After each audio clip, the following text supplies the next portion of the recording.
Nosotros también estamos a pues, tener un mejor concepto.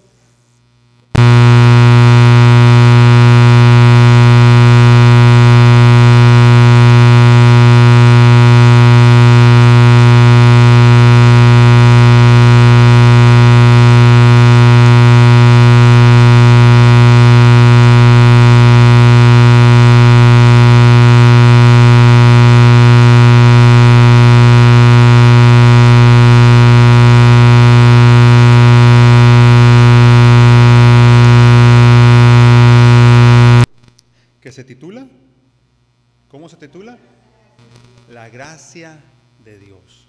La gracia de Dios, ese es el tema. Recuerden, hemos venido viendo atributos de nuestro Dios. Y la semana pasada estuvimos viendo con nuestro hermano Omar. ¿Alguien recuerda cuál era el atributo de Dios que estuvimos viendo la semana pasada y antepasada?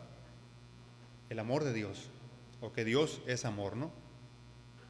Ahora vamos a ver lo que es la gracia de Dios. Vamos a partir ahora a ver qué es la gracia de Dios. ¿De acuerdo? Vamos a orar, hermanos, entonces, para poner este tiempo en manos de nuestro Padre. Bendito Padre Celestial, te alabamos porque eres bueno, porque eres misericordioso, Padre. Gracias por este tiempo que nos das en tu palabra. Queremos pedirte, Padre, que abra nuestro entendimiento, Padre, nuestros ojos, y podamos contemplar la maravilla de tu palabra. Podamos verte, Padre, a través de tu palabra como tú eres. Si tú no te revelas, Padre, en nuestras mentes y en nuestros corazones, no podremos. Obra, Padre, por medio de tu Espíritu Santo en nosotros esta mañana. Ayúdanos, Padre, te necesitamos. En el nombre de Jesucristo te lo pedimos. Amén. Vamos a ir a la primera carta a los Corintios, capítulo 15, por favor, versículo 10. Primera de Corintios, capítulo 15, versículo 10.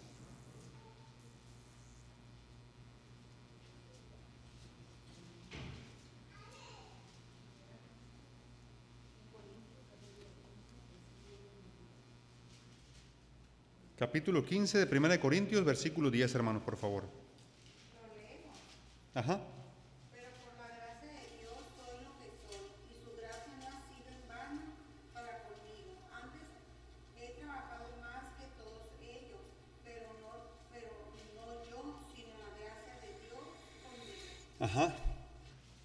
¿Qué es lo que está diciendo aquí el apóstol Pablo, inspirado o guiado por el Espíritu Santo? ¿Qué es lo que está diciendo él ahí? Dice, pero por la gracia de Dios soy lo que soy.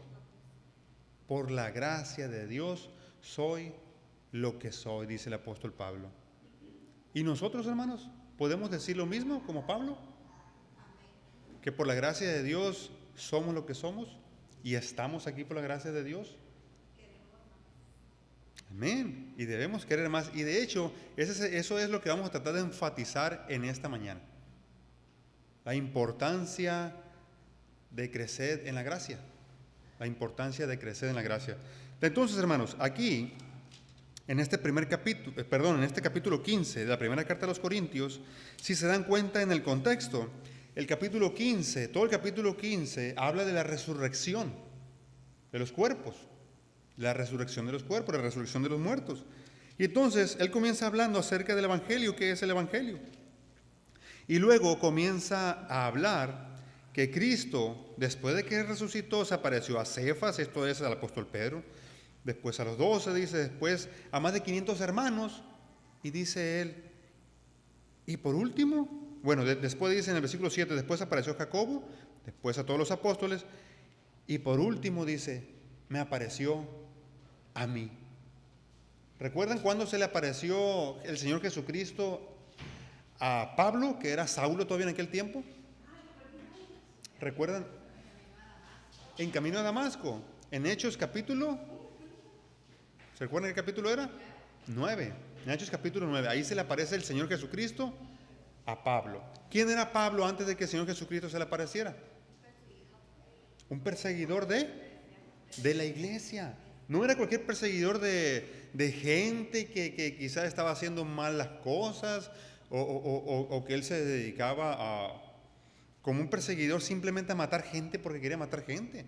Pero eso es por el celo de Dios. Eso lo hacía por el celo de Dios. Ujú. ¿Verdad? Porque él fue educado y era parte de ese objetivo. Sí, Por ahí. posiblemente sí por ahí. Entonces, él perseguía, él creía que estaba sirviendo a Dios, haciendo las cosas bien. Él creía, según su conocimiento, según enseñado, él era un fariseo. De hecho, lo dice en Filipenses capítulo 3, fariseo de fariseos. Entonces, él pensaba que estaba haciendo bien. Sin embargo, estaba persiguiendo a los hijos de Dios, a la iglesia. Él dice, yo perseguí a la iglesia de Dios. Hermana, me impresionó lo que le dice Jesús, porque ¿por qué me persigue? Ujú. Eso es lo que pasa con aquellos que están en contra del cristianismo, de los cristianos. No están en contra de nosotros, están en contra de Cristo. De hecho, el Señor mismo en uno de los evangelios, platicando con los apóstoles, Él les dice que cuando lo han aborrecido a Él, cuando lo han aborrecido, o sea, a nosotros, a sus hijos, dice que es que lo están persiguiendo o lo están aborreciendo a Él. Sí lo hacen contra nosotros, pero más eso se deriva porque están persiguiendo a Cristo. Que de hecho incluso lo mataron a Él por decir la verdad. Entonces Pablo en el versículo 9, antes de llegar al versículo 10, que fue el que leímos, dice, porque yo soy el más pequeño de todos los apóstoles, que no soy digno de ser llamado apóstol. ¿Por qué? Porque perseguí a la iglesia de Dios. Noten quién era Pablo antes de que el Señor Jesucristo lo salvara. ¿Quién era Pablo? Un perseguidor de la iglesia de Dios que no es digno de ser llamado apóstol, y yo creo que tampoco él se consideraba digno de ser llamado hijo de Dios.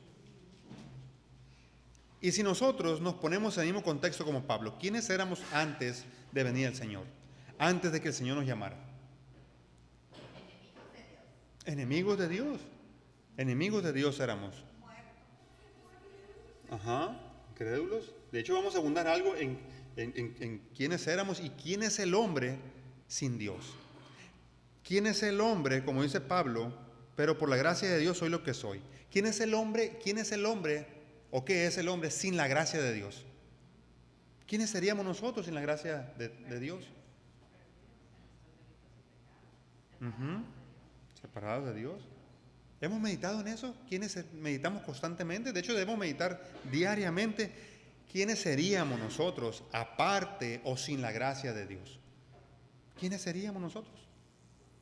Estaríamos condenados al infierno, como lo está el mundo. Condenados al infierno. Entonces debemos dar muchas gracias a Dios que Él ha derramado su gracia en nuestras vidas. Y el autor aquí, en esta primera parte del libro, hace énfasis, el autor, en que posiblemente allá en su tiempo, en su contexto, en el año 1900 más o menos, el autor, y posiblemente el día de hoy, dice él, que no parece que hubiera muchos en nuestras iglesias que en realidad crean en la gracia. Ahí en la página 166, en la parte final del primer párrafo.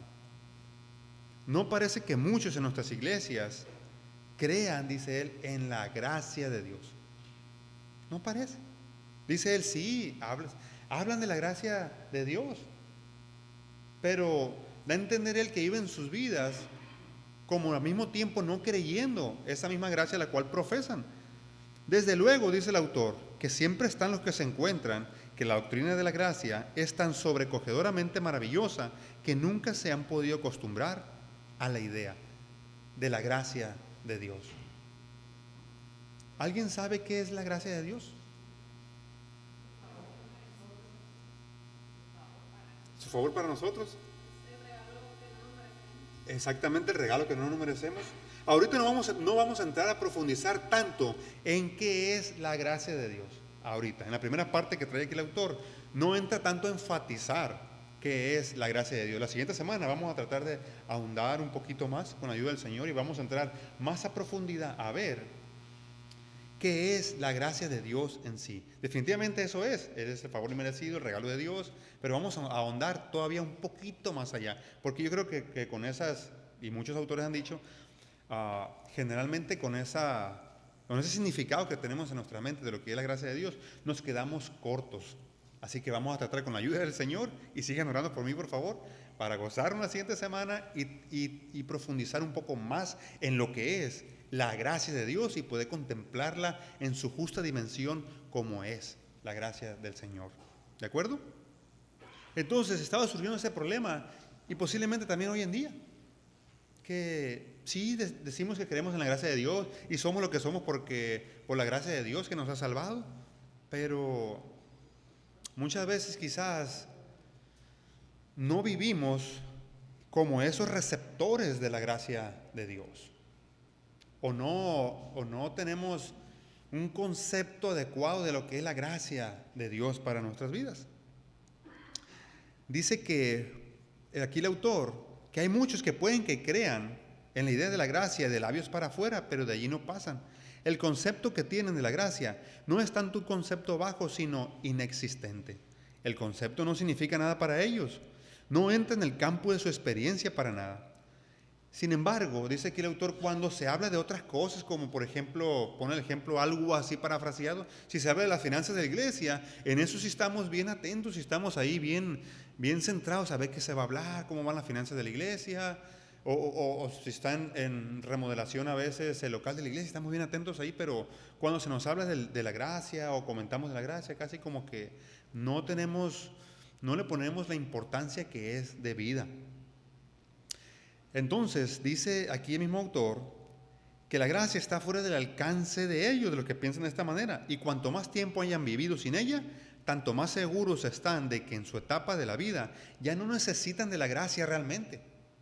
Piensan muchos, no, ya Dios me salvó, por gracia sí, lo creo, pero en el caminar, mi carrera de la fe, ya no necesito de la gracia del Señor, yo puedo por mí mismo. Vamos a ir a ver, por favor, qué dice 2 Corintios 12, versículo 9. ¿Qué dice el mismo apóstol Pablo? O bueno, Dios diciéndole al apóstol Pablo. 2 Corintios, por favor. ¿Será que ya no necesitamos de la gracia de Dios en nuestras vidas, hermanos? 2 Corintios 12, versículo 9, por favor.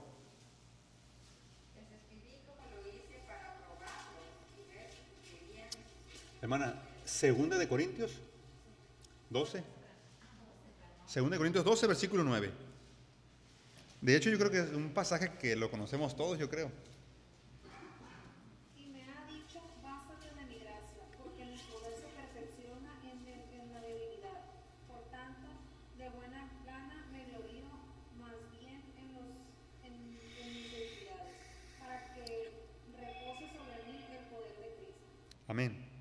Aquí Pablo le ha rogado 3 veces al Señor que le quite el aguijón, que era un mensajero de Satanás. No era ninguna otra cosa, como mucha gente piensa. No, ahí mismo el texto lo dice, que el aguijón que él tenía en la carne era un mensajero de Satanás que lo bofeteara, para que él no se exaltara por las revelaciones que le habían sido dadas y que había sido llevado él hasta el tercer cielo. El tercer cielo ahora sí que es allá, vamos a decir así, donde Dios habita o vive, ¿de acuerdo? Entonces Pablo le rogó al Señor, pero ¿qué le dijo? Bástate mi gracia. O sea que mi gracia, le dice Dios, te baste. Y es suficiente al mismo tiempo. ¿Sabían, hermanos, que la gracia también, aparte de que es salvadora, o sea, de que nos salva la gracia, ¿sabían que también nos santifica? La gracia de Dios también nos santifica. Por eso Dios le dice, Pablo está sufriendo por este mensajero que lo está bofeteando. Y Dios le dice que te baste mi gracia. La gracia, hermanos, aparte de que nos salva, también nos santifica, también es santificadora. Vamos a ir a ver otro pasaje, por favor, 2 Corintios, allá atrásito, capítulo 9, versículo 8.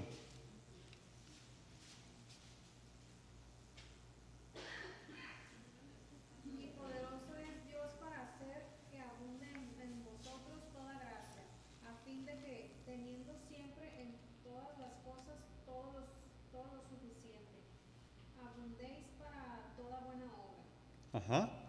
¿Cómo es que yo voy a abundar para toda buena obra? Porque Dios va a hacer que abunde en mí y me va a dar de su gracia para que yo haga buenas obras. Y eso es parte de la santificación, hacer buenas obras. Vamos a ir a otro pasaje, Tito capítulo 2, por favor, versículo 11 y 12. Carta a Tito, Enseguida Timoteo. Capítulo 2, versículo 11 y 12. Tito, capítulo 2, versículo 11 y 12, por favor.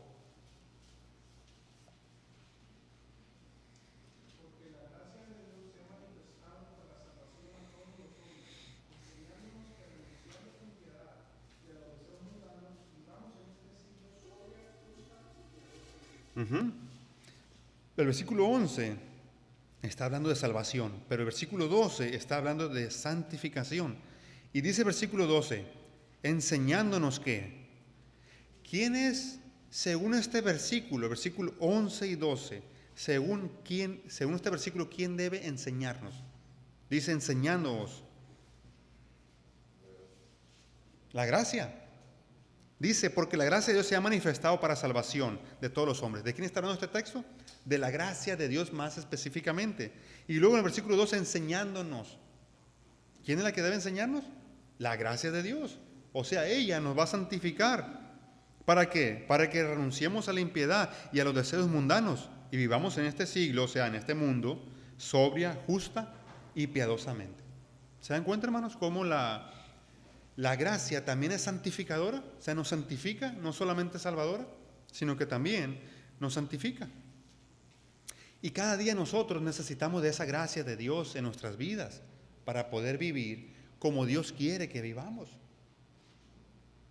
No es que ya, vuelvo y repito, como decía ahorita, ya Dios nos salvó por gracia y ya no necesito la gracia de Dios más. No, la necesitamos cada día de nuestras vidas para vivir como Dios quiere y serle agradable a Él.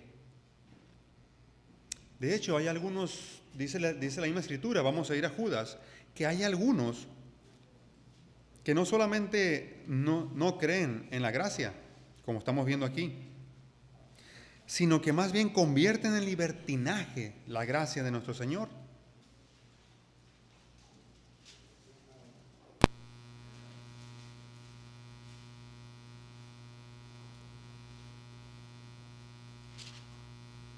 Vamos a ir a Judas, tiene un solo capítulo antes de Apocalipsis, versículo 4, por favor. Hablando de los falsos maestros. Pues algunos hombres se han infiltrado encubiertamente, los cuales desde mucho antes estaban marcados para esta condenación, impíos que convierten la gracia de nuestro Dios en libertinaje y niegan a nuestro único soberano Señor Jesús. ¿Qué está diciendo el texto? Que hay algunos que se han infiltrado encubiertamente, que convierten la gracia de nuestro Dios en libertinaje. O sea, viven como quieren. Han escuchado de la gracia del Señor y posiblemente la entiendan, y sin embargo la convierten en libertinaje. O sea, viven como quieren. Ya soy salvo, puedo vivir entonces como quiero. No, eso no es así. Eso no es así. Si alguien piensa así, muy posiblemente o está muy enfermo espiritualmente o posiblemente no sea salvo. Cuando alguien piensa así. Y estos hombres, los que está hablando aquí Judas, no eran salvos. Eran hombres, ¿qué dice que eran? ¿Hombres qué? Impíos. O sea, incrédulos, mundanos. Hombres no temerosos del Señor, que convierten en libertinaje la gracia de nuestro Dios. Entonces, hermanos, necesitamos la gracia de Dios para vivir cada día en nuestras vidas como Dios quiere. Y vamos a ver aquí, hermanos, en el libro 3 puntos de manera general. Solamente vamos a ver el primer punto, que también trae 4 subpuntos esta mañana, y la siguiente semana, con el favor del Señor, vamos a ver los otros 2 puntos. El primer punto es sin nada de gracia. El segundo punto lo encontramos en la página 172, sin haberla ganado o merecido, o sea, la gracia. Y finalmente, en tercer lugar, vamos a ver una respuesta apropiada a la gracia de Dios. ¿Cómo nosotros debemos de responder a la gracia de Dios? Y el hermano nos hace una pregunta ahí en la página 167, en el último párrafo. Hablando de estos mismos hombres que no creen en la gracia o que no han crecido en la gracia del Señor. ¿Qué es lo que impide a tantas personas que profesan creer en la gracia hacerlo realmente? O si ya creímos en la gracia, ¿por qué es que no podemos crecer en la gracia? ¿Por qué es que el tema significa tan poco incluso para algunos de los que hablan mucho sobre el mismo? O sea, sobre la gracia misma. ¿Por qué? O sea, ¿qué es lo que pasa? Pregunta aquí el autor. Y dice él, la raíz del problema parece estar en un descreimiento, o sea, en no creer, en un no creer tan arraigado, no solo en la mente, sino en el corazón, en el nivel más profundo de las cosas que jamás cuestionamos porque las damos por sentado. Y entonces es donde va a pasar a hablar ahora, cuando dice que la gracia presupone 4 verdades cruciales en este.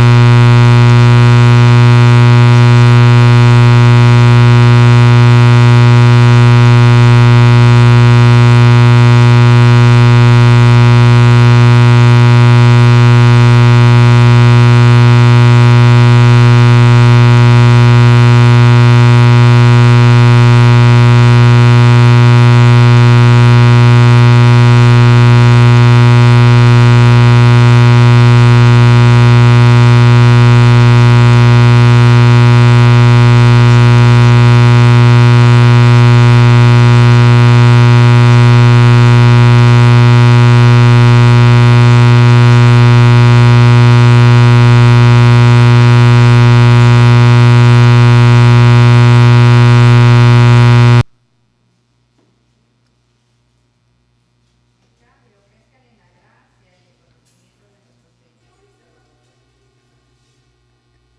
Salvador. Amén.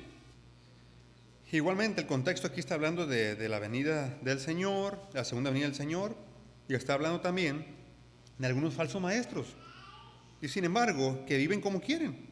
Y sin embargo a nosotros, Pedro aquí, el Señor por medio de Pedro nos dice, nos hace un mandamiento. Antes bien, creced en la gracia.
Noten que Pablo comienza hablando de la gracia de Dios.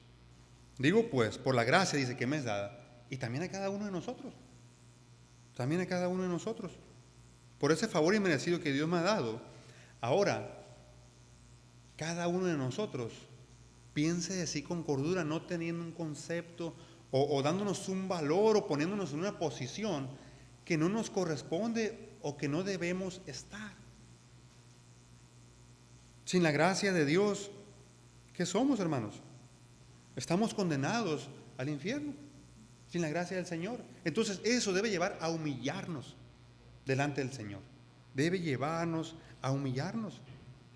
Y por eso está hablando aquí el autor, por eso muchas veces no se puede crecer en la gracia si yo tengo ese pensamiento o esas ideas y tengo un alto concepto de mí mismo. ¿Qué le pasó al diablo? Él tenía un concepto de él mismo altísimo que quiso estar por encima de Dios. No. Sabiendo la gracia que ha derramado Dios en nosotros ahora, debemos caminar, vivir humillados delante del Señor. Humillados delante del Señor. También, dice aquí el autor, considera las riquezas materiales como más importantes. También. Que lo moral, que Dios mismo. Y es más, todas esas cosas se les aplica a él, que él es rico porque es muy inteligente quizás. No le da las gracias a Dios por las riquezas. Y no alaba a Dios o no adora a Dios por medio de esas riquezas, no. El rico insensato, ¿recuerdan? ¿Recuerdan qué hizo con las riquezas? La parábola que contó el Señor acerca de un hombre rico.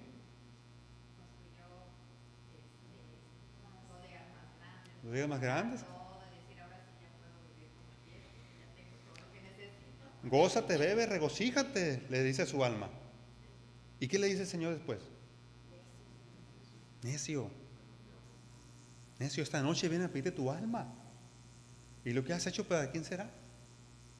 Así es el que piensa en las riquezas y hace tesoro para sí y no para él, para Dios. Y no para Dios. Entonces a veces nos enfrascamos tanto en las cosas de este mundo, teniendo un alto concepto de nosotros mismos. Y cuidado, hermanos, porque a veces las riquezas nos pueden llevar a confiar más en ellas que en Dios mismo. Si tengo lo que necesito y aún más riqueza, estoy confiando en eso y no tanto en Dios mismo. Y a veces el Señor nos va a quitar ciertas cosas o nos va a tener ahí porque el Señor conoce nuestros corazones y sabe que podemos desviarnos si Él nos da riqueza y no sabemos manejarlas. Si no la utilizamos para su gloria, sino que más bien las utilizamos para nosotros mismos, para nuestro propio beneficio, como el rico insensato, para comer, regocijar, no sé, darme lujos. Y sin embargo, no utilizarlo para el reino de Dios. No ofrendarle más, no ayudar a un hermano que está en necesidad. Y entonces debemos de tener cuidado. El hombre moderno está convencido de que a pesar de todos sus pecadillos, dice que el autor, la bebida, los juegos de azar, el conducir en forma responsable, la holgazanería, las mentiras piadosas y las otras, la deshonestidad en el comercio, las lecturas pornográficas y todo lo demás, en el fondo, aunque él sabe todas esas cosas, en el fondo él se considera un tipo excelente. Dice aquí el autor, él se considera un tipo excelente. O sea, no soy tan malo como los demás. Pues yo no robo, yo no adultero, yo no mato, yo no soy drogadicto. Y me comienzo a comparar con los otros hombres y ya me veo que no estoy en tan mala posición. ¿Por qué me comparo con otros hombres? Pero en el momento que yo me comparo con la Biblia y con el Señor Jesucristo, que es nuestro estándar de comparación y es nuestro modelo a seguir, ya ahí sí quedamos muy mal parados. Quedamos muy mal parados. Y ese espíritu se puede infiltrar entre nosotros también. Pues yo no soy tan malo. Y a veces podemos comenzar a juzgar. Pues mire, hermano, aquel lo que él hizo. Yo no hago tantas cosas malas yo. Y entonces no tengo un concepto adecuado de lo que es la gracia del Señor. Comienzo a desviarme. La escritura que dice, ¿cuántos buenos hay? ¿Cuántos justos? Ninguno, dice Romanos capítulo 3, que ya lo conocemos de memoria. No hay ninguno. ¿Recuerdan la parábola del fariseo y del publicano que contó el Señor? La contó sobre todo alrededor o en el contexto de los fariseos que se creían justos y menospreciaban a otros. Dice Lucas capítulo 18. ¿Recuerdan cómo oraba el fariseo? Consigo mismo. Y él decía, Señor, gracias que yo no soy como este publicano, no adultero, no robo, parafraseando. Y es más en lo espiritual, Señor, yo estoy excelente, doy diezmo de todo lo que gano y ayuno 2 veces a la semana, Señor. O sea, Señor, gracias porque me hiciste una excelente persona, mira. ¿Y qué dijo el Señor de este hombre? Incorrecto. Sin embargo, cuando pasó a orar el publicano, ¿qué dijo el publicano? Solamente, Señor, sé propicio a mí que soy pecador, o ten misericordia, ten piedad de mí. ¿Y qué dice el Señor? Os digo que antes este descendió justificado que aquel otro, que el fariseo. Y da un principio, porque el que se humilla será enaltecido, y el que se enaltece será humillado. Será humillado. Entonces, hermanos, este es el primer punto, que a veces podemos considerarnos buenos o no tan malos, no tan pecadores. No tan pecadores, y entonces no podremos ver la gracia de Dios en su justa dimensión. Segundo punto, la justicia retributiva de Dios. ¿Qué quiere decir esto? Que el hombre piensa que nunca va a ser juzgado por Dios. O si sabe algo de esto, pues Dios no es, pues yo creo que es algo parecido a mí, entonces a lo mejor no me va a juzgar tanto. O incluso nosotros podemos no estar conscientes de que seremos juzgados ante Dios un día. Nosotros, como criaturas de Dios, daremos cuenta a Dios de lo que hicimos, tanto incrédulos como creyentes. Dios es el juez de toda la tierra, de hecho, como lo dice aquí el libro. Él es el juez de toda la tierra. Vamos a ir a Romanos capítulo 2, hermanos, versículo 16, por favor. Romanos 2. 2:16, por favor.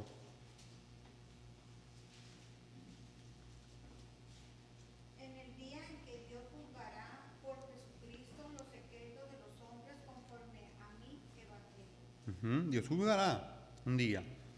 Ahora, 2 de Corintios, por favor, 5:10. 2 de Corintios 5:10, por favor.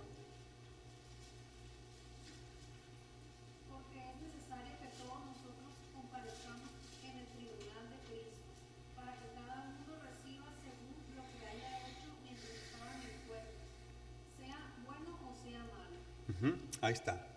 Todos vamos a dar cuentas a Dios un día de lo que hayamos hecho. Todos nosotros. Y nosotros, hermanos, si no estamos conscientes de que un día tenemos que darle cuentas a Dios, de que Él va a juzgar, y eso debe de atemorizarnos y vivir más en dependencia del Señor, tratando de agradarle al Señor, no vamos a poder crecer en la gracia del Señor. No vamos a poder crecer. Dice, a menos que uno sepa y sienta la verdad de este hecho de que vamos a ser juzgados, que los que hacen el mal no tienen ninguna esperanza, hablando de los incrédulos, en el orden natural de las cosas, de recibir de Dios sino el juicio retributivo, uno jamás puede compartir la fe bíblica en la gracia divina, dice aquí el autor. Necesitamos estar conscientes de esto cada día en nuestras vidas. Y entonces, poco a poco, el Señor nos irá dando crecimiento en la gracia. ¿Algún comentario, hermanos?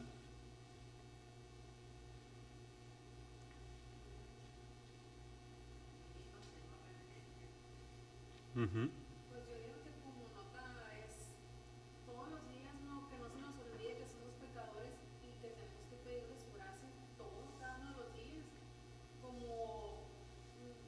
Como él dejó cuando caía el maná y que todos los días tenían que recogerlo, así nosotros tenemos que pedirle de su gracia y que nos ayude. Así es. Definitivamente necesitamos la gracia de Dios en nuestras vidas cada día, hermanos, para poder vivir. Nada más repetimos como Él quiere, cada día. Y también, no había mencionado, pero en teología los teólogos han llamado a la gracia como gracia común y gracia especial. En teología, la gracia común se refiere a ese cuidado general que Dios tiene sobre su creación. Que Él, por ejemplo, en Mateo 5 dice que hace llover sobre buenos y malos. Y él está al cuidado de su creación. Eso es lo que se le llama la gracia común. Hace salir también el sol sobre justos e injustos.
Pero no, no, no. Eso no es así. Y de hecho, en la antigüedad, en el Antiguo Testamento, el pueblo de Israel cayó en el engaño de querer agradar a Dios por sus propias fuerzas. Dios le da la ley y le dice que la cumplan. Y cuando fallen, que presenten un sacrificio. Eso es lo que Dios dijo. Sin embargo, ellos la voltearon. Se la llevan presentando sacrificio tras sacrificio y de vez en cuando cumplían la ley. Vean lo que les dice Dios en Isaías capítulo 1, por favor. Ellos pensaban que haciendo eso estaban bien con Dios. Isaías capítulo 1, por favor.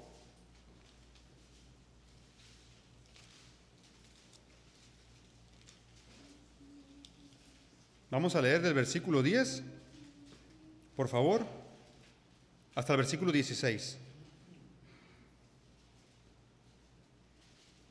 Príncipe de Sodoma, oí la palabra de Jehová, escuchad la ley de nuestro Dios, pueblo de Gomorra. Hasta 16, por favor. ¿Para qué me sirve, dice Jehová, la multitud de vuestros sacrificios? Hastiado estoy de holocaustos de carneros y de cebo, de animales gordos. No quiero sangre de bueyes, ni de ovejas, ni de machos cabríos. Quien demanda eso de vuestras manos cuando venís a presentaros delante de mí para hollar mis atrios. No me traigas más vana ofrenda. El incenso me es abominación, luna nueva y día de reposo. El convocar asambleas, no lo puedo sufrir.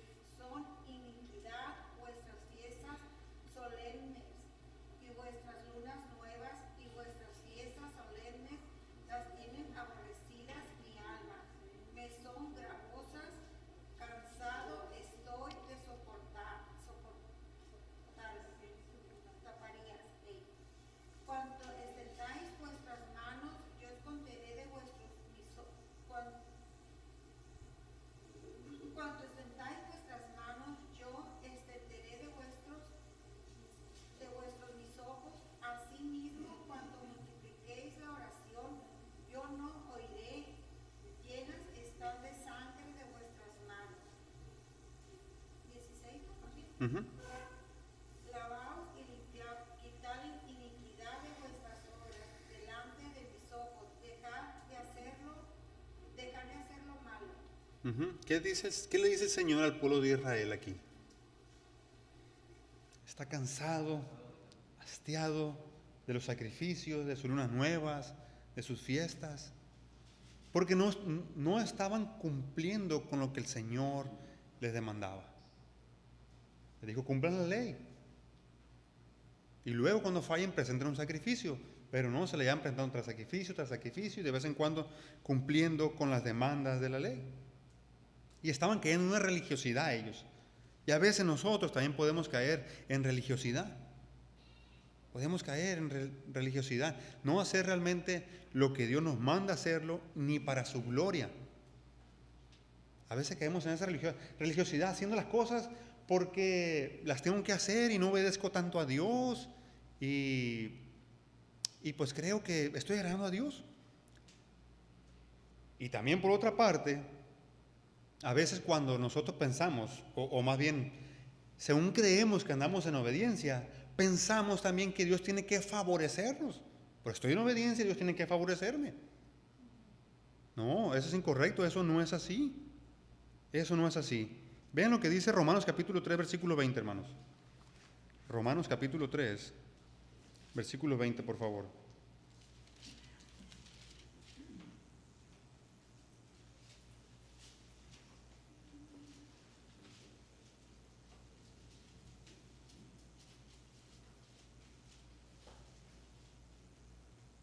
Pues nadie llegará jamás a ser justo ante Dios por hacer lo que la ley manda.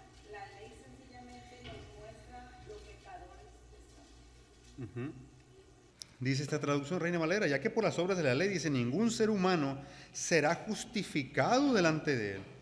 Por ninguna obra, hermanos, por ninguna. Porque por medio de la ley es el conocimiento del pecado. Y lo parafrasea aquel autor en su libro, en la página 170 y al final.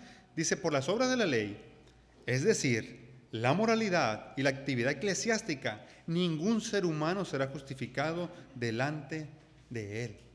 Ninguno. El reparar nuestra propia relación con Dios, reconquistando su favor luego de haberlo perdido, está más allá de lo que puede hacer ninguno de nosotros. Y es preciso ver esto y aceptarlo humildemente antes de poder compartir la fe bíblica en la gracia. O sea, nosotros, si Dios no me da de su gracia, yo no puedo cumplir u obedecerle, ni honrarlo, ni agradarle. Se me puede venir el pensamiento, yo puedo hacer las cosas por mi propia fuerza. Yo puedo agradarle a Dios en mis propias fuerzas. No, eso no es así. Y no podré crecer yo en lo que es realmente la gracia de Dios. Si yo sigo pensando de esa manera, no podré crecer en la gracia del Señor. Ni mirarla como realmente es la gracia del Señor. Punto número 4 y último, hermanos, la libertad soberana de Dios. La libertad soberana de Dios. ¿Esto qué quiere decir? ¿Qué nos quiere enfatizar aquí el autor? Nos quiere enfatizar que Dios tiene libertad absoluta para derramar su gracia especial o salvadora a quien Él quiera. La gracia de Dios no se compra ni se gana. No se compra ni se gana. Él la da absolutamente libre en su soberana libertad a quien Él quiera. Y eso es algo que debemos comprender y entender. Que Él la da a quien Él quiere. Entonces debemos de decir, Señor, ¿por qué a mí? Si soy un pecador que merezco un infierno. ¿Por qué la has derramado ante mí, Padre? Dale gracias al Señor. Señor, gracias que me rescataste de donde yo estaba. Y me la diste a mí porque realmente no me lo merecía.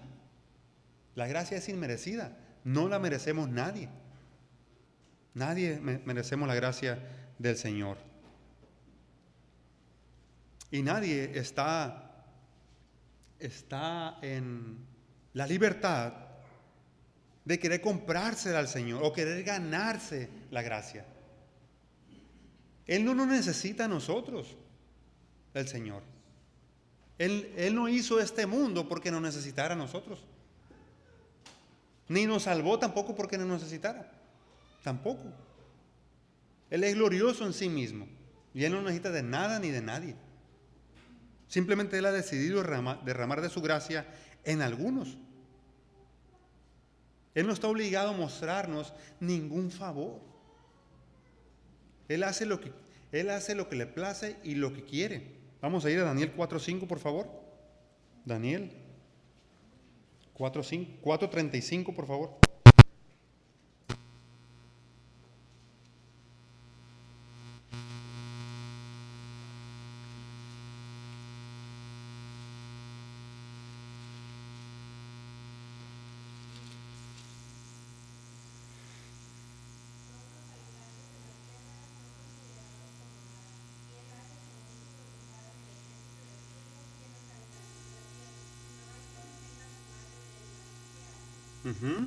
Él hace según su voluntad,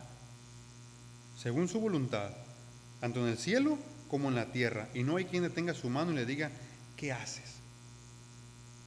No hay. Él es libre. De hecho, Él es el único ser absolutamente libre, nuestro Dios, es el único. Y entonces, dice aquí el autor, no está obligado a tener lástima ni a perdonar a nadie. Si lo hace, es un acto que hace, como se dice, por su propia y libre voluntad. Y nadie lo obliga a hacer lo que no quiere. Nadie. No depende del que quiere ni del que corre, sino de Dios que tiene misericordia. Dice Romanos, vamos a ir a Romanos 9, por favor.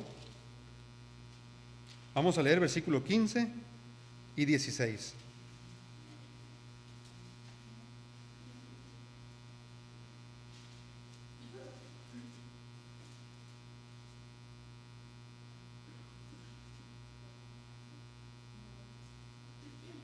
Romanos 9, 15 al 16. Pues a Moisés dice,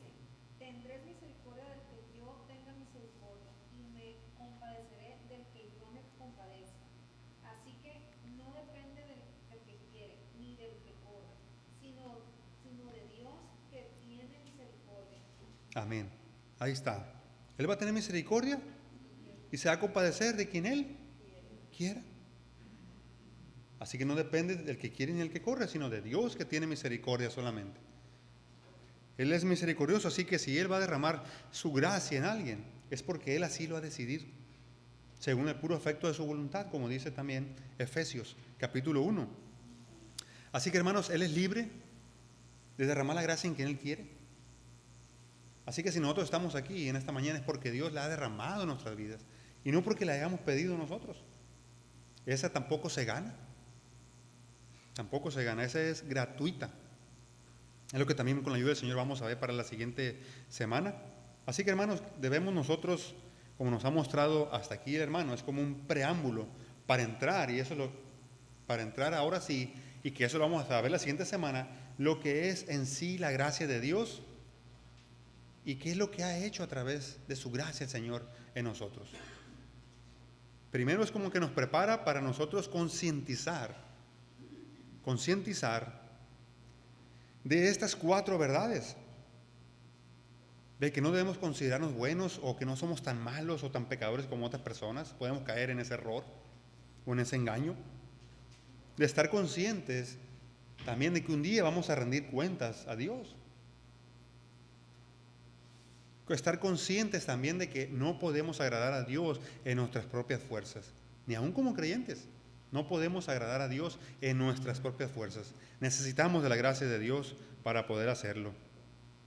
Y Él también pues es libre en dar su gracia a quien Él quiere. A quien Él quiere. No es que Dios haya visto algo bueno en nosotros que hayamos hecho, o que éramos muy buenos y por eso dijo, yo escogí a Giovanni porque es muy bueno. No, falso. Eso es un error. Eso no es así. Todos somos pecadores, no hay ninguno bueno, hermanos. ¿Comentarios? ¿Hasta aquí? Ya para concluir.